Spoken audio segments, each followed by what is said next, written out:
Assalamualaikum warahmatullahi wabarakatuh. Semangat pagi adik-adik semua. Bagaimana kabarnya hari ini? Semoga selalu dalam keadaan sehat walafiat. Amin ya robbal alamin. Pada kesempatan kali ini, Ustazah akan menjelaskan materi tentang perambatan bunyi. Ustazah ulangi sekali lagi ya. Materi kita pada hari ini adalah perambatan bunyi.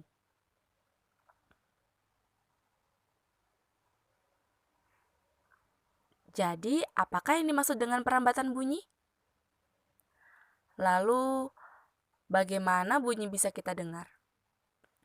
Dan melalui media apakah bunyi dapat merambat?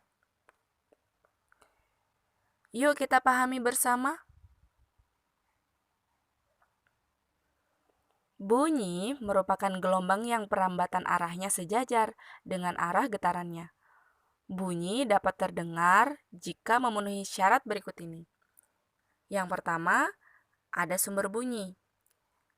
Syarat yang kedua, ada media penghantar. Syarat yang ketiga, ada pendengar. Bunyi yang berasal dari sumber bunyi sampai kepada pendengar dengan cara merambat melalui media perantara, yakni udara, zat cair, dan benda padat. Bunyi tidak dapat merambat tanpa adanya media perantara.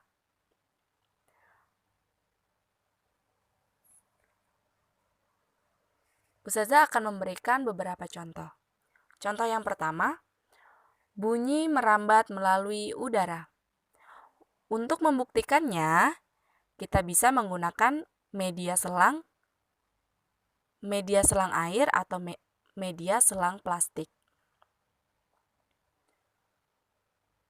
Ujung selang dipegang dan didekatkan ke telinga, sedang ujung selang yang satunya dipegang oleh teman yang lainnya. Mintalah temanmu berbisik melalui ujung selang tersebut. Maka, kamu akan mendengar suara yang dibisikkan oleh temanmu. Hal ini membuktikan bahwa bunyi merambat melalui udara. Percobaan ini bisa kita lihat di buku tematik, tema 1, halaman 37. Yang kedua, bunyi merambat melalui benda padat.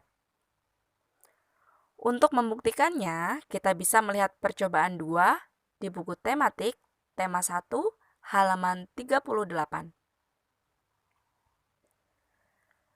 Apabila dawai ditarik secara kencang, maka suara dapat terdengar. Namun, jika dawai dikendorkan, kita tidak bisa mendengar suara teman kita. Contoh yang ketiga, bunyi merambat melalui benda cair.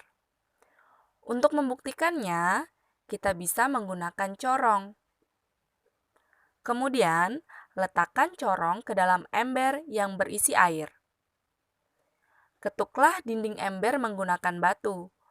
Tentu kita akan mendengar suara ketukan batu tersebut. Nah, percobaan ini bisa kita lihat di buku tematik, tema 1, halaman 39. Bagaimana? Sudah paham kan? Nah, supaya lebih paham lagi, adik-adik bisa melakukan percobaan tersebut di rumah ya. Selamat mencoba! Sebelum Ustazah akhiri, Ustazah akan memberikan informasi tambahan terkait perambatan bunyi, yakni bunyi yang merambat melalui benda padat dan benda cair akan terdengar lebih jelas dibandingkan bunyi yang merambat melalui udara.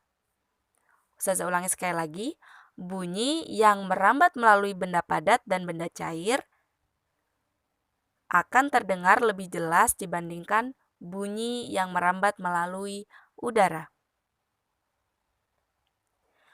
Cukup sekian materi perambatan bunyi pada kesempatan kali ini. Terima kasih. Wassalamualaikum warahmatullahi wabarakatuh.